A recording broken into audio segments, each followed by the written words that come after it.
मंडळी, आपल्या महाराष्ट्राला एक संवेदनशील असे कृषी मंत्री हवे आहे, जे शेतकऱ्यांच्या जखमेवर फुंकर घालतील, वारंवार मीठ सोडणार नाही। कारण कृषी मंत्र्यांच्या शाब्दिक ओरखड्याने राज्यातला शेतकरी वारंवार घायाळ होतोय।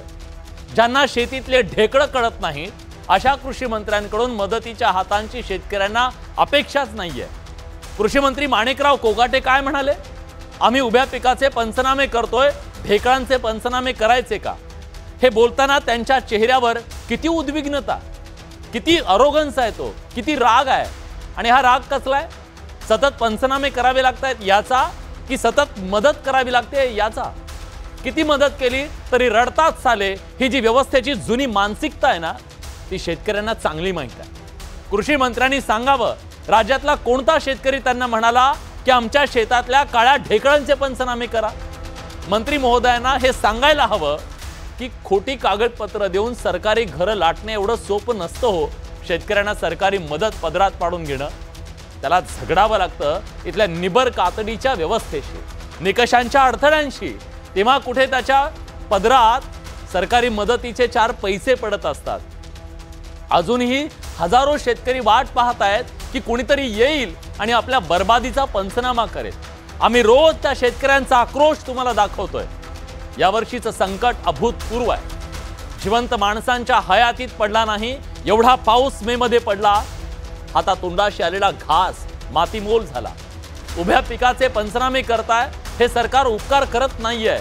नुकसान शेती पिकं, फळपिकं, बंधारे, रस्ते, घरं, पुलांचं सगळ्यांचं झालंय। तुम्हाला आडव्या पिकांचे पंचनामे करावे लागतील, उभ्याचे करावे लागतील। शेतीत भिजलेल्या शेतीमालाचे पंचनामे करावे लागतील। धोधो पावसानं वाहून गेलेल्या ढेकळांचे सुद्धा पंचनामे करावे लागतील। मातीच राहिली नाही तर काय शेतकऱ्यांनी आभाळावर पेरायचं का? पंचनामे तुम्ही नाही तर मग कोण करणार आहे? पंचनामे झाले नाहीत तर मग मदत कशी मिळणार आहे? शिवाय कृषी मंत्र्यांना शेतकऱ्यांना दुखावणारी वक्तव्यांची ही मालिका आता थांबवावी लागेल। बाद झालं। आजकाल भिकारी देखील 1 रुपया घेत नाही, पण आम्ही शेतकऱ्यांना 1 रुपयात विमा देतो, हे वक्तव्य त्यांनी पहिल्यांदा केलं। शेतकरी कर्जमाफीचे पैसे लग्नासारख्या गोष्टीवर खर्च करतात हे असं म्हणत त्यांनी दुसरं वक्तव्य केलं। हे काय चाललंय? हे राज्याच्या कारभाराने लक्षात घ्यायला हवं। त्यामुळे आता सरकारी मदत नको, कृषी मंत्र्यांना आवरा असं म्हणण्याची वेळ राज्यातल्या शेतकऱ्यांवर आली आहे। म्हातारी मेल्याचं दुःख नाहीये, काळ सोकावता कामा नये, म्हणून आज आपल्याला चर्चा करायची आहे आणि सांगायचं आहे राज्यातल्या शेतकऱ्यांची अवस्था काय आहे हे एकदा कळू द्या सरकारला आणि करूया त्याची चर्चा। आधी बघूया घडलंय काय।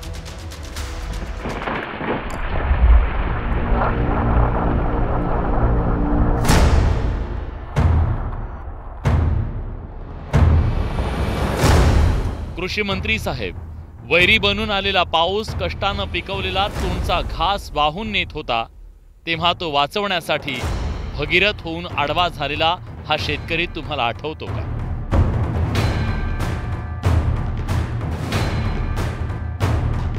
कृषी मंत्री साहेब, पुरात शेतीचा आत्मा वाहून गेला म्हणून बांधावर पोचलेल्या अजितदादांच्या पायाखालचा शेतीचा मसनवाटा तुम्ही पाहिला का?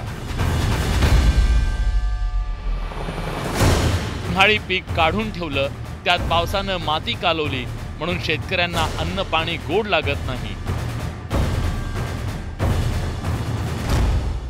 या शेतकऱ्यांच्या बांधावर तुम्ही गेलात अश्रू पुसायला, पण मीठ सोडून का गेलात हा शेतकऱ्यांचा सवाल आहे।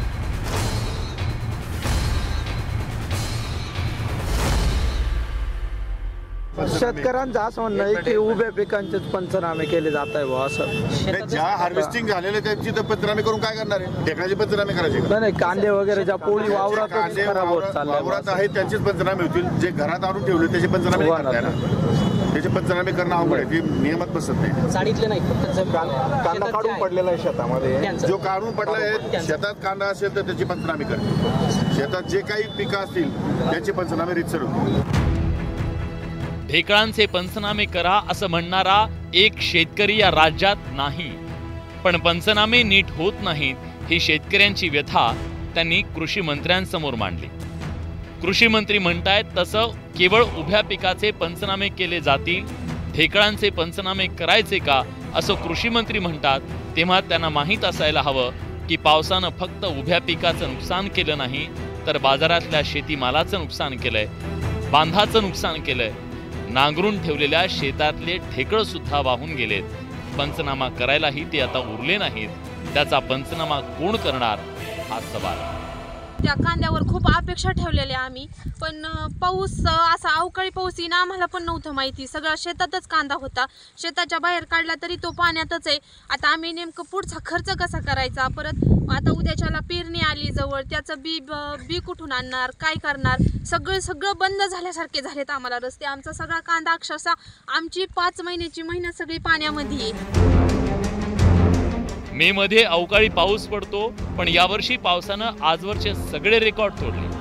गेल्या वर्षी चांगला पाऊस झाल्यानं धरणांमध्ये पाणी आलं, मोठ्या प्रमाणात शेतकऱ्यांनी उन्हाळी पीक घेतलं.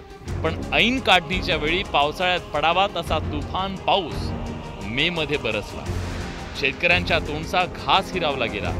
त्याला मदतीची आस असताना कृषी मंत्री ढेकळांचे पंचनामे करायचे का असा प्रश्न विचारतात.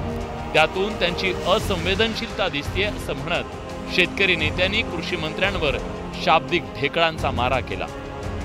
कृषी मंत्र्यांचे अशा प्रकारे शेतकऱ्यांच्या जखमांवर मीठ चोळणारी विधानं ही सातत्यानं येत आहेत. या विधानांचा किसान सभेच्या वतीने मी तीव्र धिक्कार करतो.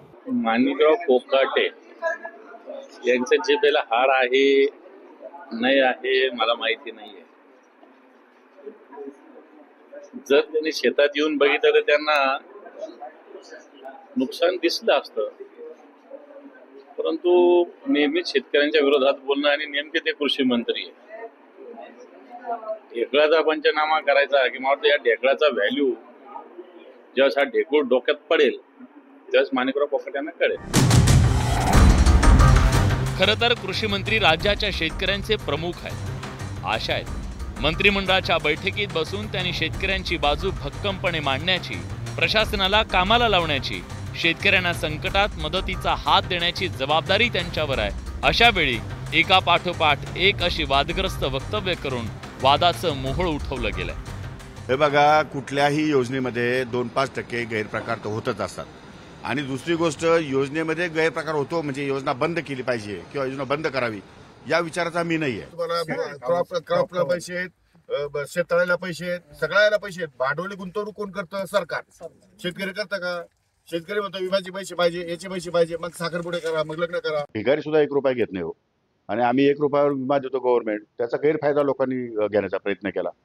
आणि अशा प्रकारचे गैरप्रकार की बाकीच्या राज्याच्या लोकांनी ऑनलाईन अर्ज दाखल केले, त्यामुळे अर्ज खूप साचले, खूप फोपावले. पण त्यातून असं वाटतं की आता हे पीक विमा योजना खूपच चांगली आहे की काय. पण प्रत्यक्षात चौकशी केल्यावरती आम्हाला कळलं की आम्ही 4 लाख अर्ज हे नामंजूर केलेले आहेत. सरकार त्याच्यामध्ये कुठेही अडचणीत आलेलं नाही. नेहमीप्रमाणे वक्तव्याच्या विपर्यासाची टेप यावेळी सुद्धा वाजवली गेली आहे. त्याला जीवा लागण्याचं काही कारण नाहीये. ज्या शेतकऱ्यांच्या शेतामध्येच माल नाहीये त्याची पंचनामे कशी करायची? तुम्हीच सांगा मला, पंचनामे कशी करायचे? पण नाही करतायत. पण आता अरे पण म्हणजे जे खरं आहे ते बोललो, ते काय चुकीचं बोललो? शब्द चुकला इतकंच म्हणतोय. ठीक आहे, चुकला. तुम्ही त्याचा अर्थ वेगळा काढला. मी तसं काही वेगळं बोललेलो नाही. जे सत्य आहे तेच बोललोय की जिथे इथं नुकसान झालंय शेतकऱ्यांचं त्यांचे पंचनामे करून त्यांना नुकसान भरपाई देण्याची शासनाने या ठिकाणी मोहीम घेतलेली आहे. राज्यातला शेतकरी आज चहूबाजूनं संकटात सापडलाय. चक्रव्यूहातल्या अभिमन्यू सारखा. आज त्याला बाहेर काढण्यासाठी मदतीचा हात आणि थोडी संवेदनशीलता हवी आहे. बाकी कृषी मंत्री साहेब, त्याचा ढेकळासोबतचा लढा चालूच राहणार आहे. विलास बडे, न्यूज 18 लोकमत, मुंबई. या सगळ्यानंतर काही मूलभूत सवाल निर्माण झाले ज्याची आज आपल्याला मान्यवर पाहुण्यांच्या सोबत चर्चा करायची आहे. राज्यातल्या शेतकऱ्यांच्या मनात आज जी भावना आहे ती भावना इथल्या व्यवस्थेपर्यंत, सरकारपर्यंत, कृषी मंत्र्यांपर्यंत आपल्याला पोहोचवायची आहे. आणि त्याच्यासाठी हे मूलभूत सवाल इथल्या व्यवस्थेला विचारावे लागतील. आज सवाल विचारणार आहोत. कृषी मंत्र्यांचं वक्तव्य ही असंवेदनशीलता आहे का? कोण म्हणालं त्यांना एकदा सांगा महाराष्ट्राला आमच्या ढेकळांचे पंचनामे करा? तुम्ही का एवढे रागावताय शेतकऱ्यांवर? शेतकऱ्यांच्या जखमेवर हे मीठ चोळण्याचा प्रकार आहे का? सातत्यानं ही जी मालिका आहे ती सुरू आहे का? वाहून गेलेल्या ढेकळांचे पंचनामे कोण करणार? तुम्ही म्हणताय ना की ढेकळांचे पंचनामे, पण या पावसामध्ये रान वाहून गेले, खडक पडलाय उघडा, त्याचे पंचनामे पण कोण करणार जर तुम्ही करणार नाही म्हणताय तर? बेताल वक्तव्यांच्या मालिकेला चाप कधी लावणार आहेत? अजितदादा सातत्याने सांगतायत बोलताना सावकाश, पण हे काय सावकाश आहे? हे थांबत नाही यांची गाडी. हाच आहे का महाराष्ट्र आता थांबणार नाही? कृषी मंत्र्यांनी शेतकऱ्यांची माफी मागायला हवी का? प्रयत्न करतोय, आज येत आहेत का ते या शो मध्ये? महाराष्ट्र त्यांच्याकडून अशा प्रकारच्या असंवेदनशील वक्तव्यांची अपेक्षा करत नाही. चर्चा करूया. मान्यवर पाहुणे आपल्या सोबत आहेत. आज या चर्चेत सहभागी होण्यासाठी सगळे शेतकरी नेते बोलवले, कारण शेतकऱ्यांचा आवाज आपल्याला त्यांनी बुलंद करावा अशी अपेक्षा आहे. आपल्या सोबत या चर्चेत सहभागी होण्यासाठी आहेत शेतकरी नेते रविकांत तुपकर, आपल्या सोबत राष्ट्रवादी शरदचंद्र पवार पक्षाचे प्रवक्ते यशवंत गोसावी आपल्या सोबत जोडले गेलेले आहेत. थोड्याच वेळात आपल्या सोबत माजी खासदार स्वाभिमानी शेतकरी संघटनेचे नेते राजू शेट्टी जोडले जातील. आपल्या सोबत राष्ट्रवादी काँग्रेसचे माजी मंत्री अनिल पाटील सुद्धा चर्चेत सहभागी होत आहेत. कृषी मूल्य आयोगाचे अध्यक्ष पाशा पटेल सुद्धा चर्चेत सहभागी होत आहेत आणि शेतकरी नेते अजित नवलेही थोड्याच वेळात या चर्चेत सहभागी होतील. पण मी चर्चेची सुरुवात करणार आहे रविकांत तुपकर यांच्यापासून. रविकांतजी, जे वक्तव्य आज कृषी मंत्र्यांनी केलं त्या वक्तव्यातून त्यांची जी चिडचिड होते, जो त्यांना राग येतो इथल्या शेतकऱ्यांचा, काय तो माहित नाहीये, जो उद्वेग त्यांचा आहे हा पहिल्यांदा नाहीये, सतत होतो त्यांना उद्वेग शेतकऱ्यांच्या प्रश्नावर, बांधावर जात आहेत. आज त्यांनी पुन्हा एकदा इथल्या शेतकऱ्यांच्या जखमेवर मीठ सोडलंय का? खरं तर राज्यकर्त्यांनी खूप संवेदनशीलपणे वागलं पाहिजे आणि विशेषतः कृषी मंत्री हे खूप संवेदनशील असावेत आणि शेतकऱ्यांना आधार देणारे असावेत. आज महाराष्ट्रातल्या शेतकऱ्यांची परिस्थिती अत्यंत वाईट आहे. एक तर सोयाबीनला भाव नाही मिळाला, कापसाला भाव नाही मिळाला, कांद्याला भाव नाही मिळाला, अनेक कारखान्यांनी ऊसाची एकरकमी FRP दिली नाही, त्यामुळे सगळ्या पिकांचा शेतकरी मरणाच्या दारात उभा आहे. त्यात ऐन उन्हाळ्यामध्ये मे महिन्यात जोराचा पाऊस झाला, अवकाळी पाऊस झाला, त्याच्यामुळे होतं नव्हतं पीक सगळं आमच्या हातातून गेलं आणि शेतकरी आत्महत्येच्या उंबरठ्यावर उभा ठाकला. अशा परिस्थितीमध्ये सरकारमधल्या कृषी मंत्र्यांनी आणि इतरही मंत्र्यांनी महिनाभर 15 दिवस शेतीचे बाण सोडायला नको होते, उभं राहून पंचनामे करून घ्यायला पाहिजे होते. पण दुर्दैवाने असं न करता कृषी मंत्र्यांनी आम्ही काय आता ढेकळाचे पंचनामे करू का? ढेकळाचे पंचनामे होत नसतात. पंचनामा हा सडलेल्या पिकांचा किंवा नुकसान झालेल्या पिकांचाच होत असतो. आता परिस्थिती अशी आहे की जेव्हा पीक तुमचं शेतामध्ये उभं असतं आणि पावसाने किंवा चक्रीवादळाने नुकसान होतं, तेव्हा किमान 2 दिवसामध्ये 48 तासामध्ये त्या कर्मचाऱ्यांनी येऊन त्याचा पंचनामा केला पाहिजे असा संकेत असताना तुम्ही जर 8 आणि 15 दिवस पंचनामा करायला येणार नाही तर शेतकऱ्याला ते शेतातलं पीक बाजूला काढूनच टाकावं लागेल, कारण दुसऱ्या पेरणीसाठी शेत तयार करायचं असतं. म्हणजे शब्दछल करण्याचं काम, शेतकऱ्यांचा अपमान करण्याचं काम या ठिकाणी होत आहे. दुसऱ्या बाजूला म्हणजे तुम्हाला जर आम्हाला मदत करता येत नसेल तर करू नका, पण किमान आमच्या जखमेवर तर मीठ सोडू नका. शेतकऱ्यांचं मॉरल खचवण्याचं काम, शेतकऱ्यांना डिमॉरलाइज करण्याचं काम हे करतायत आणि उलट आत्महत्येच्या खाईत लोटण्याचं काम हे करतायत. अरे तुम्हाला नाही होत ना, तुम्ही फक्त एवढं तर म्हणा की ठीक आहे मी बघतो, करतो, पाहतो, मी जरा लोक पाठवतो, तुम्ही चिंता करू नका, हताश होऊ नका, आपण करूया. आधार तर द्या. ते सोडून द्यायचं आणि दुसरंच काहीतरी बोलायचं. आणि एकदा झालं तर ठीक आहे, बोलायचं आणि माफी मागायची, बोलायचं आणि माफी मागायची, हे आता कदापि खपून घेतल्या जाणार नाही. आणि मी महाराष्ट्राचे सरकारला, मुख्यमंत्री महोदयांना, माननीय अजितदादांना आणि यांना विनंती करतो की कृषी मंत्री हे अतिशय संवेदनशील मनाचा माणूस पाहिजे. तिकडं नुकसान झालं तर त्याच्या डोळ्यात पाणी आलं पाहिजे, इतका संवेदनशील माणूस पाहिजे. आता रोज 10 शेतकरी आत्महत्या करतायत आणि या कृषी खात्याला नंबर 2चा पुरस्कार दिलाय. म्हणजे अजून 50 शेतकऱ्यांनी आत्महत्या केल्यावर मग यांना काय नंबर 1चा पुरस्कार मिळणार आहे का? कसलं राज्य तुम्ही चालवताय? आमच्या छात्राला, आमच्या प्रेतांवर नाचून तुम्हाला राज्य करायचं आहे का? निषेध या सगळ्या गोष्टीचा, चीड येते. यांना पदावर राहण्याचा नैतिक अधिकार अजिबात नाहीये. खरंय, ही संतप्त भावना इथल्या प्रत्येक शेतकऱ्याची आहे. मदत यांच्याकडून मिळणं कुठं गेलं की यांचे हे अशा प्रकारची वक्तव्यच सगळ्या महाराष्ट्राला ऐकावी लागतात. यशवंतजी, तुम्ही ग्राउंडवर काम करता, हे मंत्री महोदय जिथून येतात त्या भागातले तुम्ही सुद्धा आहात. 34,000 हेक्टरवरती राज्यात नुकसान केलं या पावसानं. मे मध्ये कधी नव्हे तेवढा पाऊस पडलेला आहे. या पावसानं 34,000 हेक्टरवरचं नुकसान केलंय. ग्राउंडवर सांगा किती पंचनामे होत आहेत? प्रत्येक शेतकऱ्याच्या नुकसानीचा पंचनामा होतोय का? आणि कोण यांना सांगितलं की आमच्या ढेकळांचे पंचनामे करा म्हणून, ज्याचं नुकसान झालं नाही? मुळात विलास सर, परिस्थिती अशी आहे की मी राजकीय सामाजिक कार्यकर्ता म्हणून एक वेळ बाजूला ठेवा, पण मी एक शेतकऱ्याचा मुलगा म्हणून या ठिकाणी माझी भूमिका तुम्हाला सांगतो. प्लीज. खऱ्या अर्थानं असंवेदनशील मनाचा अतिशय उर्मट असणारा हा माणूस आहे. म्हणजे यांचं वक्तव्य ऐकल्यानंतर मी दुपारपासून विचार करतोय की ढेकळांचा पंचनामा करण्यापेक्षा इथल्या सरकारच्या व्यवस्थेचा आणि कृषी मंत्र्यांच्या कारभाराचा पंचनामा करण्याची आज खऱ्या अर्थानं वेळ आली आहे. कारण यांचा संपूर्ण व्हिडिओ आम्ही बघितला आणि हे व्हिडिओ मध्ये असं सांगतायत की काही निकष असल्यामुळे आम्ही ते निकष बदलवू शकत नाही. माझा यांना सवाल आहे की मी कधी कधी विचार करतोय की अजितदादांनी नेमका कोणता निकष लावून यांना कृषी मंत्री पदावर असं नेमलंय. विचार करण्यासारखी गोष्ट आहे की सत्तेसाठी तुम्ही सगळे निकष बाजूला ठेवले, तत्व विचारधारा सगळं बाजूला ठेवून तुम्ही सत्तेकरता एकत्र येतात. मग शेतकऱ्यांकरता 2-4 निकष जर बाजूला ठेवले तर काय फरक पडणार आहे तुम्हाला? आणि विचार करण्यासारखी गोष्ट आहे. टेक्निकल प्रश्न माझा कृषी मंत्र्यांना एवढाच आहे की 6 मे पासून सातत्यानं महाराष्ट्रामध्ये पाऊस पडतोय आणि तुम्ही म्हणतायत की शेतामध्ये जे पीक असेल उभं पीक त्याचा आम्ही पंचनामा करणार. तुमचे सरकारी अधिकारी जर 1 महिन्यानंतर शेतामध्ये जातील तर शेतकऱ्यांना ते पीक शेतामध्ये ठेवायचं का? आता मी कांदा उत्पादक शेतकरी आहे. परिस्थिती अशी आहे की कांदा हे साठवणुकीचं पीक आहे आणि कांदा साठवणूक शेतकऱ्यांना साधारणतः एप्रिल पासून चालू केली आहे, मार्च एप्रिल पासून.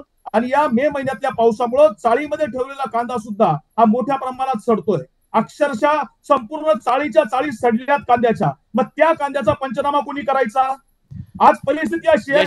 यशवंतजी चाळी तर आहेत, रानाची रानं खरडून गेलेत. अजित पवार काल गेले होते त्या सगळ्या भागामध्ये, बारामती त्या परिसरामध्ये. अहो ढेकळच वाहून गेले का? वाहून गेलेल्या ढेकळांचा करणार नाही पंचनामा? कोण करणार त्यांचा पंचनामा? त्यांनी आश्वासन दिलं होतं की पहिल्या मीटिंग मध्ये आम्ही शेतकऱ्यांना कर्जमाफी देणार. आज 6 महिने उलटून गेले, शेतकऱ्यांना कर्जमाफी मिळत नाही. कुठं यांची कर्जमाफी? या प्रश्नावर आम्हाला यांना प्रश्न विचारावे लागतील ना. खरं परिस्थिती अशी आहे. हा मी येतो तुमच्याकडे. पाशा पटेल आपल्यासोबत जोडले गेलेले आहेत. पाशाभाई, मी आज तुम्हाला सरकारचे प्रतिनिधी म्हणून इथं बोलवलेलं नाहीये, खरं सांगतो मी तुम्हाला. कारण त्यांच्या पक्षाची बाजू मांडण्यासाठी इथं अनिलभाई पाटील आलेले आहेत. मी त्यांच्याकडून जाणून घेईन.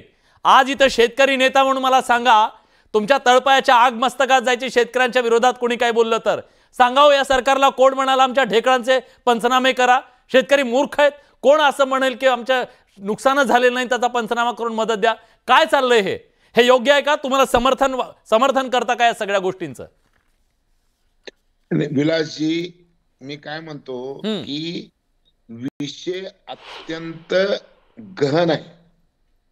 आणि एक गोष्ट लक्षात ठेवा की 365 दिवसापैकी 300 दिवस शेतकऱ्यावर संकट आहेत.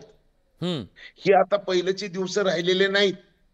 आता विषय असा आहे की जर 365 दिवसापैकी 300 दिवस शेतकरी जर संकटात असेल तर याच्यातून शांतपणे मार्ग कसा काढायचा ह्याची चर्चा होणं आता गरजेचं आहे. हे तुम्ही जे म्हणताय ना, मी पहिलेही तुमच्या बरोबर बोललेलं या विषयामध्ये. हे बघा, आता दर 8 दिवसाला काही ना काही नवीन संकट येणार आहे. दर 8 दिवसाला. मला सांगा, ही चिडचिड नेत्यांची, मग संकट सारखं येतंय, ह्यांचे पंचनामे करावे लागतायत, ह्यांना सारखी मदत द्यावी लागते म्हणून ही चिडचिड आहे का? सांगा ना एकदा महाराष्ट्राला. तो तर रोज भोगतोय ना सर, तो रोज पाशाबाई रोज भोगतोय ना शेतकरी. एवढी यांची चिडचिड मंत्र्यांची. बांधावर गेले की काहीतरी जाऊन शेतकऱ्यांना ते फुंकर मारायची कुठे गेले की? तुम्ही समर्थन करताय का? सांगा. एक शेतकरी म्हणून सांगा, तुमच्या बांधावर तुमच्या घरात दुःख घडल्यानंतर तुमच्या दारात येऊन कोणी असं बोललं तर तुम्हाला मान्य होईल का? नाही, ऐकून घ्या. मी तर या सगळ्या गोष्टीच्या पलीकडे गेलोय. मी तुम्हाला काय सांगतो पुन्हा की हे भयानक संकट तयार झालेलं आहे वातावरण बदलाचं. या संकटामधून आता शेती आणि शेतकरी उभं राहणं हे फारच कठीण झालेलं आहे. आणि मग अशा काळामध्ये आता सगळ्यांनी शांत डोक्यानं आता ह्याच्यातून मार्ग काढण्याची गरज आहे. गरज कशी आहे की जर समजा 100 दिवसाचा पाऊस जर 52 तासात जर येऊन पडून जाणार असेल तर तुम्हाला ह्याच्यावर काय तर उपाय शोधावा लागेल ना. एक गोष्ट लक्षात घ्या की आमच्या तुमच्या माझ्या लातूरमध्ये वर्षभरात जे पाऊस पडते ना तेवढं पाऊस तर पेरणीच्या आधीच 25% पडून गेला हो. आणि मग अशी जर सिच्युएशन तयार होणार असेल तर मी काय म्हणतो की रोजच प्रसंग उद्भवणार आहेत. या सगळ्या उद्भवणाऱ्या प्रसंग मग रोजच अशा शिव्या खायच्या का सर? शेतकऱ्यांनी रोजच हे मला काय म्हणायचं, तुम्ही सरकारमध्ये आहात, अहो तुम्ही सांगा ना एकदा. हे नाहीये बोलणं. अजित पवार म्हणतायत तुम्ही बोलताना भान बाळगलं पाहिजे म्हणून. तुम्ही शेतकऱ्यांचे नेते आहात पाशाबाई, तुम्ही सांगितलं पाहिजे संवेदनशीलपणे वागा ह्या शेतकऱ्यांच्या सोबत. तुम्ही सांगताना एवढे सगळे संकट आहेत त्या शेतकऱ्यावर, अरे किमान भावना तरी व्यक्त करा, संवेदना तरी व्यक्त करा की आम्ही आहोत ह्या संकटामध्ये. आधार कुणाचा आहे शेतकऱ्यांना? मान्य आहे, मी काय म्हणतो की अत्यंत अत्यंत हे वाईट काळ शेती आणि शेतकऱ्यासाठी आहे. सगळ्यांनी संयमानच बोललं पाहिजे आणि अशा संकटाच्या काळामध्ये मार्ग काढण्यासाठी आपणाला शांतीनं धीरानं एक दुसऱ्याला समजून घेऊन आणि उथळ वाक्याचा वापर न करता, उथळ शब्दाचा वापर न करता आपणाला ह्याच्यातून शेतकऱ्याला आणि शेतीला बाहेर काढावं लागणार आहे. हे आलेलं मोठं संकट आहे आणि ही संकटाची चाहूल आहे. हे संकट आलेलं नाही पूर्णपणे, ही तर सुरुवात आहे, ट्रेलर आहे. याच्या पुढचे एवढे भयानक दिवस तुम्हाला बघायला मिळतील की तुम्ही कल्पना सुद्धा करणार नाही. तुम्हाला मी परत एकदा विलास, तुम्ही बडे मुद्दे घेऊन येत आहे म्हणून मी तुम्हाला परत एकदा विनंती करणार आहे की IPCC ने सांगितलेल्या सगळ्या गोष्टी ज्या आहेत ना, त्या जर आपण बघितल्या तर अंगावर काटा उभा राहणार आहे, अंगावर काटा. 2.5 वर्षाचा पाऊस 1 दिवसात जर पडून गेला तर शेतीत काय राहणार आहे, बंदरात काय राहणार आहे, काय राहणार आहे, सगळं उद्ध्वस्त होऊन जाणार आहे. तुम्हाला एक महत्वाची गोष्ट सांगतो विलास, पाशाभाई मला सांगा ना, शेतकऱ्यांना आशेने कुणाकडे बघावं सांगा ना, कोण आहे कुणाकडे बघावं सांगा ना. तो तर वैरी झालाय, तो वैरी झालाय, आता ह्यांनी पण वैरी झाल्यावर त्यानं करायचं काय सांगा. विलास, माझी एकच गोष्ट आहे का की 18 डिसेंबरला तुतीकोरीन मध्ये 960 मिलीमीटर पाऊस 1 दिवसात पडलं हो. 3.25 फूट पाऊस जर गावात पडून गेला तर काय शिल्लक राहणार आहे हो.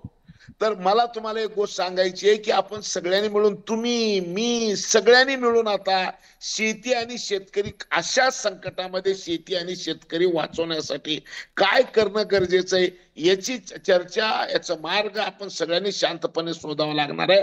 आणि तुमची भावना मला कळती, तुमची भावना काय कळती की खुर्चीवर बसणाऱ्यांनी किमान शब्द तरी चांगले वापरले पाहिजे, ही तुमचं जो ती भावना आहे ना, त्या भावनेशी मी सहमत आहे. परंतु दुसरी एक गोष्ट लक्षात घ्या, आपण एक काम करू की मला एक गोष्ट काय कळलेली आहे की कोकाटे साहेब जे बोलले ना, ते बोलताना त्यांनी सहज जे भाबडेपणानं बोलून गेले ते, अरे पीकच नाही तर का ढेकळाचं हे करावं का रे पंचनामा. त्यांचा झाला भाबडेपणा. ह्या महाराष्ट्र बाकी शेतकऱ्यांना काय काळीच बिळीच आहे का नाहीये का? निबर कातडीचे शेतकरी, त्यांनी काही म्हणायचं खपवून घ्यायचं नाही हो. तुम्ही सत्तेत आहात म्हणून भाबडेपणा तुम्हाला दिसत असेल, तो इथं जखमा करतायत ना ते शब्द. नाही नाही नाही नाही, एक मिनिट ऐकून घ्या विलासजी. तुम्ही काय माहितीये का की आम्हाला 24 तासापैकी 18 तास हा प्रश्न कसा सोडवायचा आणि याच्यातून मार्ग कसा काढायचा ह्याच्यामध्ये कामात आहे आम्ही. ऐकून घ्या, आम्ही फक्त तुम्ही टीव्हीवर नाही. अजून एक काम आहे ना तुम्हाला, आज काय करताय? अजून एक काम आहे ना, ह्यांनी केलेल्या वक्तव्याच्या माध्यमातून त्याच्यावर पांघरून घालणं, सारवासारव करणं, हे बाबडेपणा आहे म्हणणं, हे पण तुमचं कामच झालंय आता. नाही नाही नाही नाही नाही नाही नाही नाही, मी असं कोणालाही इकडे का माझा बाप जरी असला ना तर मी पांघरून घालणार नाही. मी फक्त तुम्हाला एक गोष्ट सांगतो, ऐकून घ्या. त्यांनी जे बोललेलं आहे ना, मला जे दिसलं ते सांगतो तुम्हाला. त्यांनी काय सांगितलं की पीकच नाही तर का ढेकळाचं पंचनामा करू का रे. मला सहज पाशाभाई सांगा, कोण म्हणाल ढेकळाचा पंचनामा करा म्हणून? नाही, बोली भाषेमध्ये. अहो मला सांगा ना, तुम्ही कोणतरी म्हणावं लागेल ना.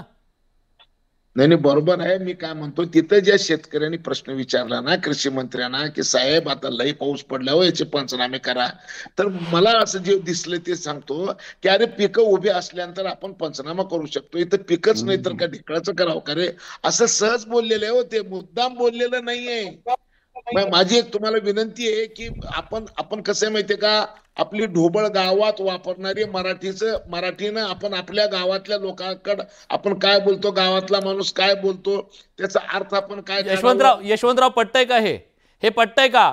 तुमचीच भाषा आहे ती तिकडची, म्हणतात गावरान भाषेत बोललेत ते. मला पाशाभाईंचा प्रचंड अभिमान आहे आतापर्यंत शेतकरी चळवळीबद्दल, पण आज जे ते बोलतायत त्याबद्दल मला त्यांचं वाईट वाटतंय की पाशाभाई आपण जे खऱ्या अर्थानं पांघरून घालायचं काम करताय ते वाईट आहे. अहो, या कृषी मंत्र्यांच्या नावापुढे ऍडव्होकेट पदवी लागते. ऍडव्होकेट ते पेशानो वकील आहेत आणि तुम्ही म्हणतात पेशानो वकील असणारा कृषी मंत्री पदावर असणारा माणूस हा भाबडेपणानं बोलून गेला. कृषी मंत्र्यांनी 2024च्या अर्थसंकल्पीय अधिवेशनामध्ये जी काही माहिती दिली त्यामध्ये 2024 मध्ये 2635 आत्महत्या झाल्यात, म्हणजे 3.5 तासाला दिवसाला एक आत्महत्या महाराष्ट्रामध्ये होते. तुम्ही ज्या मराठवाड्याचं प्रतिनिधित्व करतात किंवा आज राज्य कृषी मूल्य आयोगाचे अध्यक्ष आहात, त्या मराठवाड्यामध्ये सचिन जाधव आणि ज्योत्स्ना जाधव यांनी आत्महत्या केली. त्या ज्योत्स्ना जाधव यांच्या पोटामध्ये 6 महिन्याचं बाळ होतं. आज या शेतकऱ्यांचा तुम्हाला कणव येणार आहे की नाही? यांच्याबद्दल बोलणार आहात की नाही? तुम्ही कर्जमाफीची घोषणा केली होती, तुम्ही सत्तेमध्ये आहात भाई, तुम्ही कर्जमाफीची घोषणा केली होती. काय झालं कर्जमाफीचं? आम्हाला तुमचा प्रचंड अभिमान आहे. तुम्ही लातूर ते छत्रपती संभाजीनगर सोयाबीन करता भावाकरता यात्रा काढली होती. आज काय परिस्थिती आहे सोयाबीन उत्पादक शेतकऱ्यांची? कांदा उत्पादक शेतकरी अक्षरशः हवालदिल आहे. त्या मुद्द्यावर कोणी बोलायला तयार नाहीत. म्हणजे एखाद्या शेतकऱ्यांच्या शेतामध्ये जर गांजाचं झाड सापडलं ना, तर त्या शेतकऱ्याच्या पीक प्रांत असेल, तलाठी असेल, तहसीलदार असेल, अख्खी पोलीस यंत्रणा जाते. काय नुसती बातमी लागली तरी. पण शेतकऱ्यांना शेतकऱ्याच्या बायकोनं आत्महत्या केल्यावर साधा कोतवाल सुद्धा तिथं माहिती विचारायला जात नाही. हे तुमचं सरकार आहे. या सरकारला जा विचारायला पाशाबाई तुम्ही पाहिजे. तुम्ही कृषी मंत्र्यांच्या चुकीच्या वक्तव्यावर पांघरून घालायचं काम अजिबात करू नका. शेतकऱ्यांची महाराष्ट्राची पोरं हे खपवून घेणार नाहीत. ठीक आहे. नाही, आता पाशाबाई काय म्हणाले ते आपण ऐकलं. यशवंतराव, मला अनिलभाई पाटील यांना विचारू द्या. अनिलभाई, मी थेट तुम्हाला विचारतो, तुम्ही आज तुमचा पक्ष हा शेतकऱ्यांचा पक्ष म्हणून ओळखला जातो. ग्रामीण महाराष्ट्राशी नाळ असलेला तुमचा पक्ष आहे. आज तुमच्या पक्षाला हे सगळं मान्य आहे का हो? किती वेळा अजितदादांनी सांगायचं बोलताना जरा भान बाळगा म्हणून? हे विलासजी, मुळामध्ये कुणीही असलं, कोणतेही पक्षाचे नेते असले, ते विरोधातले असो, सत्तेतले असो, मंत्री असो, शेतकऱ्यांच्या भावना ह्या आपण समजून घेतल्याच पाहिजे आणि प्रत्येक जण ते समजून घेण्याचा प्रयत्न करतोय. मी आता रविकांतजींचं पण ऐकतोय, त्याच्यानंतर यशवंतरावांचं पण ऐकतोय. दोघांच्याही भावना या शेतकऱ्यांच्या विषयी चांगल्याच आहे. म्हणजे याचा अर्थ असा नाही की सरकारमध्ये बसलेले कोणी मंत्री असतील किंवा सत्ताधारी पक्षातले लोक असतील, पाशाबाई बसलेले तिथे, आमच्या भावना त्यांच्यापेक्षा वेगळ्या असतात असं समजण्याचं काही कारणच नाही. मग एवढी चिडचिड कशासाठी हो सर? राहिला प्रश्न समजा कोकाटे साहेबांनी त्या ठिकाणी जे काही वक्तृत्व केलं असेल, त्या ठिकाणची असलेली परिस्थिती, त्या ठिकाणचं असलेलं त्या शेतकऱ्यांमध्ये किंवा त्या ठिकाणी असलेलं वातावरण, याच्यामध्ये कदाचित त्यांचा गावठी भाषेमधला, जसं पाशाबाईंनी सांगितलं की आमच्याकडे गावठी भाषेमध्ये तशा प्रकारची भाषा निघाली असेल. पण याच्याबरोबरही सांगतो मी आपल्याला की कुठल्याही मंत्र्यांना किंवा कोणाला अशा प्रकारची वक्तव्य करण्याची आवश्यकता नसतेच आणि ती केलीही नको पाहिजे. शेवटी शेतकरी महत्वाचा असतो.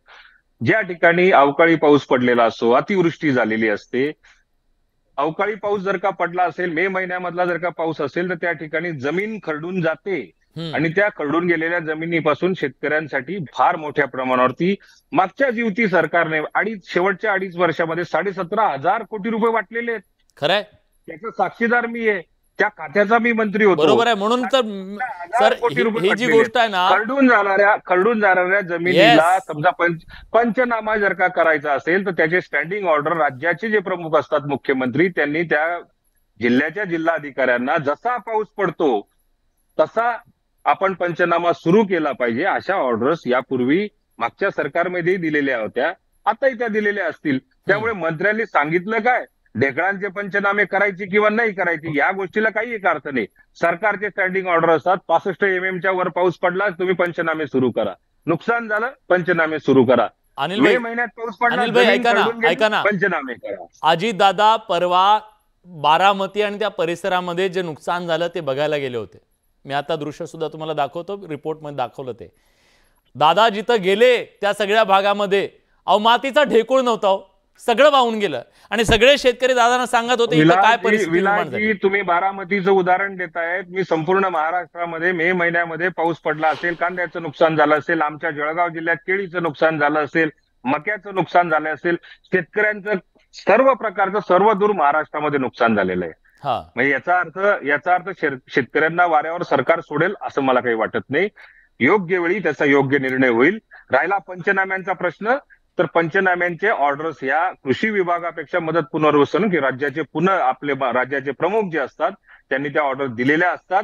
तसे पंचनामे मदत पुनर्वसन विभागाकडे केंद्र आणि राज्य सरकारचा पैसा एकत्र मिळून हा शेतकऱ्याला दरवर्षी हा झालेल्या नुकसानाची कमीत कमी भरपाई कशी करता येऊ शकते याच्या बाबतीमध्ये प्रयत्नशील असतं आणि ती कारवाई सातत्याने चालू असते. तुम्हाला वाटतं याबद्दल त्यांनी दिलगिरी व्यक्त केली पाहिजे, माफी मागितली पाहिजे शेतकऱ्यांच्या? हे बघा काय शेतकऱ्यांवर दुःख काय तुम्ही स्वतः बघताय. आज अशा दुःखाच्या काळात फुंकर मारायची नसेल ना, मारू नका. जी जाणून बुजून बोलले असतील तर नक्की त्यांनी दिलगिरी व्यक्त केली पाहिजे. पण ओघामध्ये काही समजा जर का एखाद्या वेळा निघून गेलं असेल तेव्हा त्या ठिकाणी असलेलं वातावरण कसं असेल, ही परिस्थिती त्या ठिकाणी उपस्थित असणाऱ्या शेतकऱ्यांनाच त्याची माहिती असेल. त्यामुळे माफी मागायची वेळ आली तर माफी सुद्धा मागतील, जाणून बुजून केलं असेल. पण समजा चुकून झालं असेल, काही झालं असेल, त्या ठिकाणी बोलता बोलता ओघाओघाने निघालं असेल, भाबडेपणाने निघालं असेल, तर त्या ठिकाणी एकदा आपल्याला त्याचा दोनदा तीनदा चौथ्यांदा आपण त्याचा चुकीचा अर्थ काढण्यापेक्षा मला आता रविकांतजींना हेच सांगायचंय, यशवंतजींना सांगायचंय की आपण पाशाबाईंनी जे सांगितलं शेतकऱ्याला मदत कशी होईल याच्यावरती आपण चर्चा केली पाहिजे. ठीक आहे रविकांतजी, तुम्ही ग्राउंडवर काम करताय, ग्राउंडवर काय परिस्थिती आहे? पंचनामे होत आहेत का? शेतकऱ्यांना मदत मिळतेय का? त्या दृष्टीनं यंत्रणा कामाला लागली आहे का?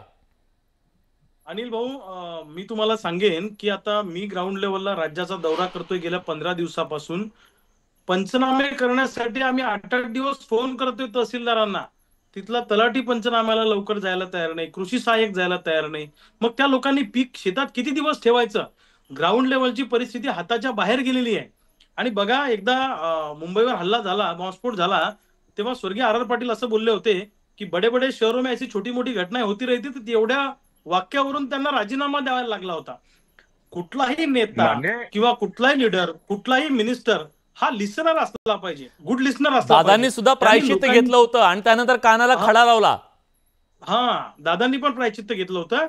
आणि लिसनर असला पाहिजे मंत्री किंवा नेता, हा लोकांचं ऐकून घेतलं पाहिजे. लोकांना असं वाटलं पाहिजे की नाही, हे आमच्या खात्याचे मंत्री आहेत, हे आमचे नेते आहेत, हे ऐकतायत आमचं, किमान ऐकून तर घ्या. त्याचं दुःख अर्ध हलकं होतं. डॉक्टरकडे गेल्यावर डॉक्टरनं आपलं पूर्ण बिमारी किंवा पूर्ण आजार व्यवस्थित आपल्याला काय काय होतं ऐकून घेतलं की आपल्याला बरं वाटतं. तसं एखाद्या मोठ्या नेत्याने आपलं ऐकून घेतलं की त्याला दिलासा मिळत असतो. तुम्हीच त्याच्यावर चिडचिड केली, तुम्हीच वैतागून काही वेगळे स्टेटमेंट केले तर तो माणूस अजून डिमॉरलाइज होतो. त्यांनी कुणाकडे पाहून जगायचं आहे? तुम्ही जसं म्हणत असाल की त्यांच्या वक्तव्याला गांभीर्यानं घेण्याची गरज नाही, तर बिलकुल गांभीर्यानं घेण्याची गरज आहे. लिडरशिप करणारा प्रत्येक व्यक्ती किंवा सामान्य माणसं नाही आहेत ना, ती असामान्य माणसं आहेत, ती एका चेअरवर आहेत. त्यामुळे चेअरवर असणाऱ्या प्रत्येक माणसाचं स्टेटमेंट हे अत्यंत जबाबदारीचं आणि भान ठेवून असायला पाहिजे.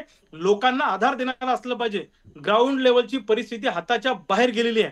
अनेक ठिकाणी पंचनामे होत नाहीये. आता 2025 ची मदत ही कदाचित 2027-28 ला मिळते की काय? कारण 23 ची मदत 24 ला मिळाली, पुन्हा 23 ची काही मदत आता मिळाली, 24 ची मदत आता मिळते, एक दीड वर्षाला मदत मिळते. आम्ही जगायचं कसं? सगळ्या बाजूनं शेतकरी संकटात सापडलेला आहे. म्हणजे कुणीच आम्हाला आधार द्यायला तयार नाही. किमान अशा परिस्थितीमध्ये भीक नको पण कुत्रावर अशी म्हणायची वेळ आमच्यावर येऊ देऊ नका, एवढीच आमची हात जोडून तुम्हाला विनंती आहे. बरं, आपल्यासोबत डॉक्टर अजित नवले जोडले गेलेले आहेत. नवले सर, माझा आवाज पोहोचतो तुमच्यापर्यंत? हो, येतोय. जशी इथं संकटांची मालिका शेतकऱ्यांच्या बद्दलची संपत नाहीये, तशी राज्याच्या कृषी मंत्र्यांची सुद्धा वादग्रस्त वक्तव्यांची मालिका संपत नाहीये. स्लिप ऑफ टंग असेल, भाबडेपणा असेल, त्याला काय शब्दछल करायचा तो सगळा करू आपण. जे त्यांना त्याचं समर्थन करणार असतील किंवा पांघरून घालायचे ते सगळं करतील ते. पण मुद्दा असा आहे, त्या प्रत्येक वक्तव्याच्या नंतर इथल्या शेतकऱ्याच्या मनावर जो ओरखडा उमटतोय त्याचं काय करायचं? जेव्हा की केंद्राचे मंत्री शिवराजसिंग चौहान यांच्यापर्यंत एक व्हिडिओ पोहोचला वाशिममधल्या त्या शेतकऱ्याचा, जो भगीरथ होऊन तो सगळे भुईमुगाच्या शेंगा अडवताना त्या पुरामध्ये होता. त्याला त्याने तिथून फोन केलं, सांगितलं बाबा तुझं नुकसान झालं, तुझा व्हिडिओ बघितला आणि मला दुःख वाटलं, मी तुझ्या सोबत आहे. काय लागतो शेतकऱ्यांना? अहो, ह्यांच्या 4 पैशाच्या मदतीने काहीच फरक पडत नाहीये, पण आधार खूप मोठा असतो. तो आधार संपत चाललाय का? नक्कीच तो आधार संपत चाललाय. सरकार बहुमतातलं आहे, सरकार स्टेबल आहे, महाराष्ट्रात सरकार आहे, पण सरकार आहे असा प्रत्यय शेतकऱ्यांना आणि श्रमिकांना येतोय का? तर सरकार अस्तित्वात आहे असा प्रत्यय दुःखाच्या काळात तरी शेतकऱ्यांना येत नाही, हे वास्तव आहे. कृषी मंत्र्यांचं हे जे वक्तव्य आहे ते संतापजनक आहेच, परंतु ते जे बोलतायत त्याला केवळ ते स्लिप ऑफ टंग किंवा एका व्यक्तीची चूक असं म्हणून नजरअंदाज करण्याची परिस्थिती दुर्दैवानं या ठिकाणी नाही हे सुद्धा मला सांगायचं. ते काय म्हणतायत त्यांचं स्टेटमेंट नीट ऐका, म्हणजे शेतकऱ्याच्या पुढे काय वाढून ठेवलंय ते लक्षात येईल. ते म्हणाले की पावसात जे भिजलं किंवा भिजतंय ते एकदा निवाऱ्याला नेलं की निवाऱ्याला नेलेल्या नुकसान झालेल्या शेतीमालाचे पंचनामे करता येणार नाही. शेतकरी काय करतो, पाऊस येऊ घातला, एखाद दोन पावसाने कांदे खराब झाले तर त्यामुळे लेकराच्या मायेनं ते पीक उचलतो आणि निवाऱ्याला नेऊन टाकतो. जे खराब झालेलं आहे ते सुद्धा वाढवायचा येत असेल आणि उरलं सुरलं जर जगवायचं असेल तर ते सुद्धा तो निवाऱ्याला नेऊन टाकतो. ऑलरेडी त्याला पावसाचा मारा लागलेला असल्यामुळे त्याचं जे नुकसान व्हायचं आहे, सडणं सुरू व्हायचं आहे ते कांद्याचं ते ऑलरेडी झालेलंच असतं. कृषी मंत्री असं म्हणतायत की तुम्ही निवाऱ्याला नेऊन जे टाकलेलं आहे त्याचे पंचनामे होणार नाही, त्याला भरपाई मिळणार नाही. ज्याला शेती समजते त्याला हे माहीत असलं पाहिजे की पावसात शेतकरी स्वतःचं पीक तसंच भिजत ठेवून तुमच्या मदतीची वाट पाहू शकणार नाहीये. जे काही पावसात भिजत तो निवाऱ्याला नेणार आहे आणि म्हणून शेतकरी लबाड नाही आहेत. लबाड तुमच्या यांच्यासारखे राजकीय नेते असू शकतात. ते ज्यावेळी म्हणतायत की नुकसान झालंय, पावसात कांदे भिजलेले आहेत, तर ते भिजलेले आहेत तो तुम्ही निवाऱ्याला जाऊन सुद्धा ते बघा आणि ते भिजलेले असतील तर त्याची पंचनाम्यामध्ये नोंद करा. इतके साधे मागणी शेतकरी करतोय. बरं, हे पंचनामे झाल्यानंतर मदत मिळते का?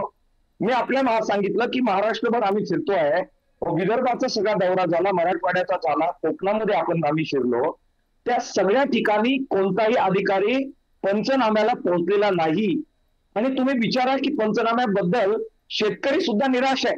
ते म्हणतात डॉक्टर साहेब काय उपयोग आहे पंचनाम्याचा, मागे 10 वेळा पंचनामे झाले, एकदाही मदत आलेली नाही. त्यामुळे पंचनाम्यावर सुद्धा खरं तर आमचा विश्वास नाही, परंतु ते तरी करा. आणि जे आम्ही लेकराच्या मायानं आमचं पीक जे भिजलं ते शेतातून घरात नेऊन ठेवलंय ते ऑलरेडी डॅमेज झालेलं आहे, त्याचे सुद्धा नुकसान उद्या होणार आहे, त्याची सुद्धा नोंद घ्या. इतकी साधी बाब जर सरकारला कळत नसेल तर यापेक्षा दुसरं दुर्दैव महाराष्ट्राच्या शेतकऱ्यांचं नाही, असं अत्यंत खेदानं आपल्या माध्यमातून मला सरकारपर्यंत पोहोचवायचं. ठीक आहे, सरकारपर्यंत आणखीन एक गोष्ट पोहोचवायची आपल्याला. पाशाभाई पटेल आपल्या सोबत आहेत, सरकार त्यांच्याकडून सल्ले घेत असतं. पाशाभाई, माझा आवाज तुमच्यापर्यंत पोहोचतोय? ठीक आहे, पाशा पटेल यांच्याशी संपर्क होत नाही, पण मला आता यशवंतजींकडे जायचं आहे. यशवंतजी, निकषांच्या अडथळ्यांची शर्यत पार करता करता शेतकरी अक्षरशः घायकुतीला येत असतो. पाशा पटेल पुन्हा आलेत, मला त्यांना विचारू देत. अनिल पाटील आपल्यासोबत आलेले आहेत, अनिल पाटलांना विचारू देत. यशवंतजी, येतो मी तुमच्याकडे. अनिल पाटीलजी, एक प्रकारे शेतकऱ्यांची अडथळ्यांची शर्यत काय असेल तर त्याचे निकष आहेत. या निकषांमधून काही करून आपल्याला ती मदत पोहोचेपर्यंत कितीतरी त्या सगळ्या संकटांचा सामना त्याला करावा लागतो. अशा परिस्थितीत निकष अधिकाधिक सुलभ होणं, निकषांचे अडथळे दूर करणं हे जबाबदारी इथल्या व्यवस्थेची आहे ना. मग हे निकष ते निकष आहेत, ते निकष आहेत असं सांगून जबाबदारीतून पळ काढण्याचा हा प्रयत्न केला जातोय का, हा शेतकऱ्यांचा सवाल आहे.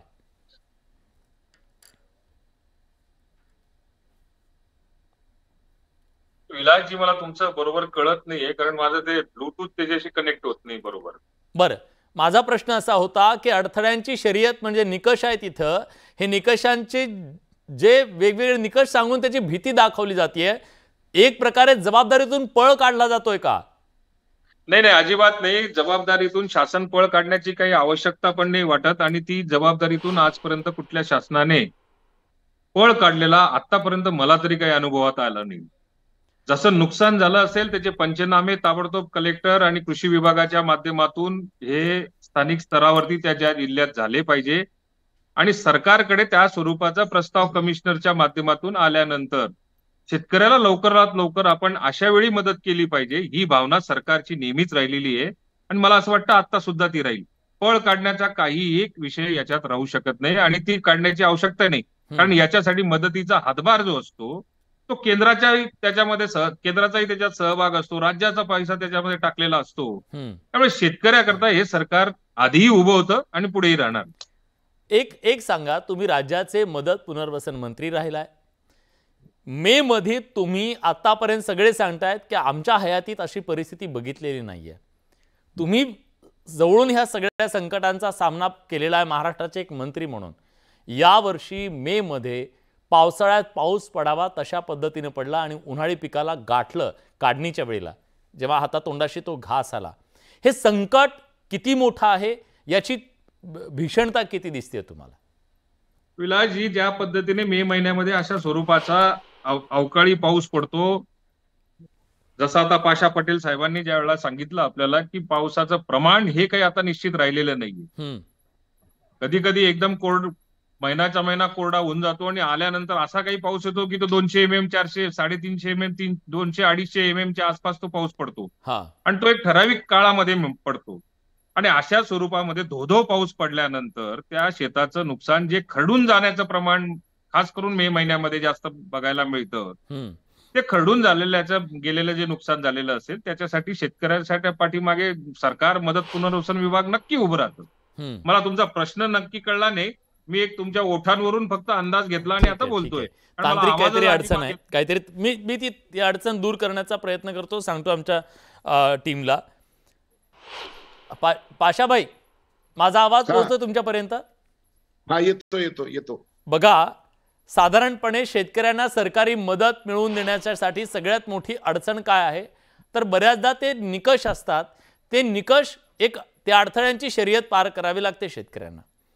आता हे निकष जास्तीत जास्त सुलभ करावेत, जास्तीत जास्त शेतकऱ्यांना मदत मिळावी, याच्यासाठी प्रशासनानं प्रयत्न करणं गरजेचं आहे, सरकारनं प्रयत्न करणं गरजेचं आहे. पण जर कृषी मंत्री सांगत असतील हे त्या निकषात बसत नाही, ह्याचं मी नाही करू शकत, मी ते नाही करू शकत, मग मला सांगा, व्यवस्थेला खरंच इथल्या शेतकऱ्याला मदत देण्याची ती संवेदना दिसते का या सगळ्यातनं? नाही, तुम्ही बरोबर बोलताय. माझं एक ऐका की पूर्ण परिस्थिती बदलली आणि सगळे कायदे नियम सगळं बदलावं लागणार आहे, परिस्थिती बदलावी लागणार आहे. येस, आणि संवेदना सुद्धा. तुम्हाला काय सांगितलं विलासजी? नाही, संवेदना तर एक मिनिट ऐकून घ्या. तुम्ही जे म्हणताय ते बरोबर आहे की संवेदना असली पाहिजे. असल्या संकटाच्या काळामध्ये भाषा चांगली वापरलीच पाहिजे, याच्यामध्ये दुमत असायचं काही कारण नाही. परंतु माझं दुःख काय माहितीये का, तुम्हाला आता जुन्या नियमानं सध्या वागता येणार नाही. जुने सगळे मार्ग बदललेले आहेत. रुळलेल्या वाटानं आता तुम्हाला जाता येणार नाही. तुम्हाला आता नवीन मार्ग शोधावं लागणार आहे. आणि मी तुमच्यासाठी एक चांगली गोष्ट सांगतो आता, की उद्या महाराष्ट्रातल्या चारी कृषी विद्यापीठातले सगळे जे रिसर्च प्रोफेसर आहेत, सगळे चारी विद्यापीठाचे परभणीमध्ये आहेत. योगायोगानं मला ह्या सगळ्या विषयावर कशा पद्धतीनं मार्ग काढता येईल त्या चर्चेमध्ये मला सहभागी करून घेतलेलं आहे. त्याच्यामुळे माझी चिंता अशी आहे की आता अशा 100 दिवसाचा पाऊस 52 तासात पडल्यानंतर किंवा पृथ्वी वसल्यापासून यावर्षी सगळ्यात जास्त तापलेलं वर्ष, यावर्षी सगळ्यात जास्त गारा पडलेलं वर्ष, यावर्षी सगळ्यात जास्त थंडी पडलेलं वर्ष, असं जर सगळं अमानवीय होणार असेल तर शेती आणि शेतकरी. खूप महत्वाचं बोलताय तुम्ही, थोडंसं थांबवतो. एक महत्वाची बातमी आपल्यापर्यंत येते. जालेंदर सुपेकरांची बदली झाली आहे. जालेंदर सुपेकर, तुम्हाला माहिती आहे की वैष्णवी हगवणे प्रकरणामध्ये आरोपींना मदत करण्याच्या संदर्भात त्यांच्यावर आरोप करण्यात आलेला होता. जालेंदर सुपेकरांची आता होमगार्ड विभागात बदली करण्यात आली आहे. याच्या आधी त्यांच्याकडचं काही कारभार काढून घेण्यात आलेला होता, पदभार काढून घेण्यात आलेला होता. मुख्यमंत्र्यांच्या सूचक वक्तव्याच्या नंतर बदली करण्यात आलेली आहे. आरोपीच्या पिंजऱ्यात उभे राहिलेले होते जालेंदर सुपेकर, एक वरिष्ठ पोलीस अधिकारी, आणि आता मात्र त्यांची बदली करण्यात आलेली आहे. वैभव सोनवणे आपले प्रतिनिधी आपल्या सोबत आहेत. वैभव, 2 दिवसापासून न्यूज 18 लोकमत सातत्यानं जालेंदर सुपेकरांच्या एक कारनाम्याच्या बद्दल बोलत होतं. अखेर त्याची दखल घेतली राज्य सरकारने, म्हणूया. नक्की विलास, या सगळ्या प्रकरणामध्ये हगवणे कुटुंबियांच्या संदर्भातली जे वेपनच्या लायसन्सचा प्रकार समोर आलेला होता, खोटा भाडे करार करून दोघांनाही लायसन्स जी आहेत ती देण्यात आलेली होती. काल पुणे पोलिसांनी त्या संदर्भातला गुन्हा जो आहे तो दाखल केलेला होता कोथरूड आणि वारजे पोलीस ठाण्यामध्ये. आणि हे जवळपास स्पष्ट होतं, सुपेकर हे मामा आहेत आणि या कुटुंबियांशी अत्यंत जवळचे संबंध होते. त्याच्यामुळे हे कुटुंबीय कुठं राहतात, भूकुंमध्ये याची त्यांना पूर्ण कल्पना होती. असं असताना सुद्धा या दोघांच्याही लायसन्सला, शस्त्र परवान्याला रिकमेंडेशन जे आहे ते करून त्यांनी पोलीस आयुक्तांकडून परवाना जो आहे तो द्यावा अशी सूचना जी आहे किंवा रिकमेंडेशन जे आहे ते केलेलं होतं. आणि हा सगळा प्रकार समोर आल्यानंतर आता सुपेकर यांची बदली करण्यात आलेली आहे. महत्वाची बाब जी आहे याच्यामधली ती जी बदली करण्यात आलेली आहे तिथली पोस्ट जी आहे ती 1 स्टेप डाऊन करण्यात आलेली आहे. म्हणजे हे स्पेशल आय जी आहेत जी पोस्ट तिथली होती उपमहासमादेशक जी आहे होमगार्डची ते एक 1 स्टेप डाऊन करून पद जे आहे ते अवनत करण्यात आलेले आहे आणि त्यांची बदली जी आहे ती मुंबईला करण्यात आलेली आहे. काही वेळापूर्वी मुख्यमंत्री पुण्यामध्ये बोलताना असं म्हटलेले होते या सगळ्या तपासावरती जर परिणाम करणारी काही भूमिका कोणी घेतलेली असेल तर त्यांच्यावरती कारवाई केली जाईल. या सगळ्या प्रकरणामध्ये आपण सातत्यानं ही भूमिका लावून धरलेली होती. या जालिंदर सुपेकर यांच्या क्लाउडचा वापर करून किंवा त्यांच्या एकूण सगळ्या सविस्तर माहितीबद्दल जालिंदर सुपेकरांची ही बदली झालेली आहे. पाशाभाई माफ करा, महत्वाची बातमी आली म्हणून तुम्हाला थांबवावं लागलं. महत्वाचा मुद्दा तुम्ही मांडत होतात, तुमचा मुद्दा पूर्ण करा. माझा मुद्दा असा आहे की आता शेतीमध्ये होत असलेले बदल आणि येणारे संकट या संदर्भामध्ये शेतकरी आणि शेतकरी वाचवण्यासाठी चारी कृषी विद्यापीठाच्या रिसर्च विभागाच्या वतीनं काय काय या संदर्भामध्ये विचार केला पाहिजे आणि कशा पद्धतीचे कार्यवाही केली पाहिजे, कशा पद्धतीचं नियोजन केलं पाहिजे याच्यासाठी 4 विद्यापीठाची उद्या बैठक आहे.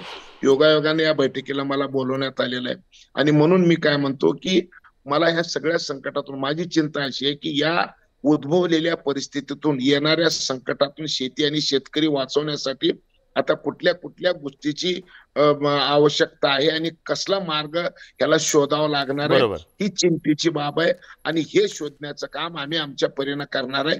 तुमच्या माध्यमातून काही जर सूचना असतील तर त्या सांगा की मी उद्याच या सगळ्या गोष्टीवर मी मांडणी करणार आहे आणि तुमच्याकडून जर काही माहिती आली म्हणजे मला सुद्धा बरं वाटेल की आता आपण ह्याच्यात काय केलं पाहिजे, शेतकऱ्याला कशी मदत केली पाहिजे आणि शेती आणि शेतकरी कसं वाचवला पाहिजे ही सगळ्यात मोठी चिंता आहे. रविकांतजींकडून मी पटकन एक सगळ्यांकडून घेतो 1 मिनिटामध्ये. रविकांतजी, संकटाची मालिका अजिबात थांबत नाहीये आणि आज अशा परिस्थितीत आधार सुद्धा दिसत नाहीये. काय वाटतं तुम्हाला, काय व्हायला हवं? कारण तिकडे जे योजना आणतं ना सरकार ते संरक्षण देण्याच्या संदर्भात, विम्याच्या संदर्भातलं, ते तर एक जोक झालाय म्हणजे महाराष्ट्रात. नाही, असं आहे की याच्यामध्ये सरकारला थोडं संवेदनशील होऊन पुढे आलं पाहिजे. कारण आता शेतकऱ्यांना सरकार शिवाय दुसरा पर्याय नाही. नुकसान तर मोठ्या प्रमाणात अवकाळी पावसानं झालंय, त्याला ताबडतोबीने मदत करणं हा एक भाग आहे. पीक विम्यामध्ये सुधारण्याच्या नावाखाली जे काही बदल केले आणि पीक विमा केलं पाहिजे किंवा त्यात सुलभ पद्धतीने ती योजना आणली पाहिजे. नसेल तुम्हाला योजना राबवायची मग गुजरात राज्याने ही योजना का स्वीकारली नाही हा सगळ्यात महत्वाचा प्रश्न आहे. नाहीतर एकरी आम्हाला 20,000ची 10,000ची पेरणीला मदत करा आणि पीक कर्ज बँका द्यायला तयार नाहीत. कारण आम्ही यांच्या आश्वासनामुळे आम्ही कर्ज थकवलंय आणि आता सगळे जिल्हाधिकारी सांगतायत की कर्जमाफी होणार नाही, ताबडतोब कर्ज भरा. कर्जवसुली जोरात सुरू आहे. सगळ्या शेतकऱ्यांचे आम्हाला फोन येत आहेत. या कर्जवसुलीला स्थगिती मिळाली पाहिजे, सरकारनं कर्जमुक्ती दिली पाहिजे आणि निवडणुकीपूर्वी जो काय सोयाबीन कापसाचा डिफरन्स द्यायचं कबूल केलं होतं तो सुद्धा दिला पाहिजे. आणि जंगली जनावरांचा आम्हाला प्रचंड त्रास होतो शेती पिकांना, त्याच्यासाठी शेतीला मजबूत कंपाऊंड करून दिलं पाहिजे. डॉक्टर शेवटची कमेंट, माझा वेळ संपला. सरकारने दिला पाहिजे. डॉक्टर शेवटची कमेंट, वेळ संपलाय माझा. हे बघा, आता कृषी विद्यापीठांबरोबर बैठक नव्हे तर राष्ट्रीय आपत्ती निवारण फंड जो आहे त्याचे पैसे शेतकऱ्यांना देण्यासाठी विशेष पॅकेज कसं मिळेल याच्यासाठी प्रयत्न करण्याची गरज आहे. त्यामुळे पाशाबाईंबद्दल पुरेसा आदर व्यक्त करून मी आपल्याला सांगेल की विद्यापीठांबरोबर नंतर बसू, पण आत्ता तर पेशंट वाचवा, दीर्घकालीन उपाय आपण शोधू, पण आत्ता सरकार मदत करणार की नाही करणार. आणि ते करणार नसेल आणि जखमांवरचं फक्त आमच्या मीठ चोळणार असेल तर उद्रेक अटळ आहे, रस्त्यावर उतरतील लोक. आणि मग जे मंत्री आज तुमच्या पॅनलवर सुद्धा यायला तयार नाहीयेत त्यांना चौकात जाऊन विचारावं लागेल आम्हाला. विचारण्याची वेळ येऊ देऊ नका, पॅकेज डिक्लेअर करा आणि शेतकऱ्यांना आर्थिक मदत करा, ही आमची या संदर्भातली ठोस मागणी आहे. नक्कीच. आणि त्यामुळे यापुढे तरी किमान संकटातल्या शेतकऱ्यांच्या बांधावर जेव्हा तुम्ही जाल तेव्हा त्याचे अश्रू पुसण्यासाठी जाताय, ना की त्यांना जखमा करण्यासाठी. याची काळजी राजकीय नेते घेतील, विशेषतः कृषी मंत्री घेतील अशी आशा करूया. म्हातारी मेल्याचं दुःख नाही, काळ सोकावता कामा नये, ही परिस्थिती आहे. या चर्चेमध्ये आपण सगळेजण आलात, आपली भूमिका मांडलीत, शेतकऱ्यांच्या भावनेला वाचा फोडलीत, त्याबद्दल तुमच्या सगळ्यांचे मनापासून आभार. प्रेक्षकांचं काय मत आहे, राज्यातला शेतकरी काय म्हणतोय बघा. कृषी मंत्र्यांनी शेतकऱ्यांची माफी मागायला हवी का, हा सवाल आपला होता. 98%, जवळपास वर्ष होत आलं बडे मुद्देमध्ये. असा पोल कधीच आलेला नाहीये. 98 विरुद्ध 2 ही राज्यातल्या शेतकऱ्यांची, सामान्य माणसाची, शेतकऱ्यांच्या पोरांची ही भावना आहे. हे सरकारपर्यंत आणि कृषी मंत्र्यांपर्यंत पोहोचेल आणि माफी मागितली जाईल अशी आशा करूया. बडे मुद्देच्या चर्चेत आपण इथेच थांबतोय. पुन्हा नव्या मुद्द्यासह भेटूया. तुर्तास धन्यवाद.